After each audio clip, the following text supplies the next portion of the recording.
رئیس احمدزي ما او افغان لوبغاړو ته خوند راکوي چې پاکستان سره لوبیږو.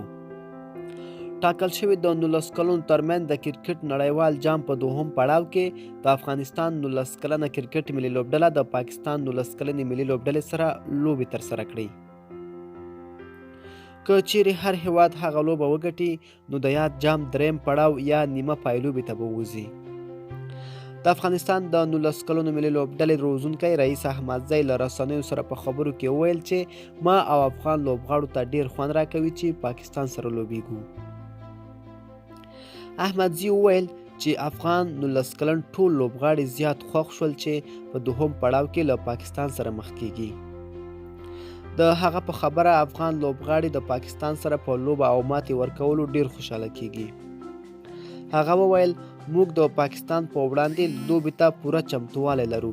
د ټولو لوبغاړو مورال خورا قوي دی ځکه په لومړي پړاو کې یې ښې لوبې ترسره کړې او غوره لوبغاړي نړیوالو ته ځانونه ثابت کړل. کله چې افغان لوبغاړي د پاکستان سره راووتل یو ډول د خوشحالۍ اظهار یې کاوه. هغه د افغانستان او پاکستان د لوبډلو او لوبغاړو په اړه وویل د پاکستان ډیره تکیه پر تیز توپ اچوونکو ده خو زموږ توپ وهونکي تیز توپ اچونې سره اشنا دي. د سویلي افریقا پیچونه ټول سپینرانو ته برابر دي او موږ له ځان سره ښه سپینران لرو.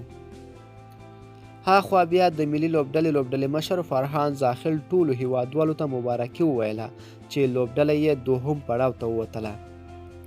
فرحان زیاته کړه چې ټول لوبغاړي په فوم کې دي او د پاکستان په وړاندې به ښه ولوبیږي. افغان کرکټ لوبډلې د کرکټ نړیوال جام په ډي ګروپ کې د کوربه سویلي افریقا، متحده عربي اماراتو او کاناډا سره شتون درلود چې کوربه سویلي افریقا او متحده عربي اماراتو یې سختې ماتې ورکړې خو د کاناډا سره یې بیا لوبه د باران له امله لغوه اعلان شوه. د 19 کلونو ترمنځ د کرکټ نړیوال جام چې پکې 14 هیوادونو ګډون درلود د جنوري میاشتې په 18 نیټه پیل شو او د فبروري میاشتې په 9 نیټه به پای ته ورسیږي. د یاد ټورنمنټ څخه 8 لوبډلو مخه ښه وکړه خو 8 ټیمونه بیا دوهم پړاو ته ووتله.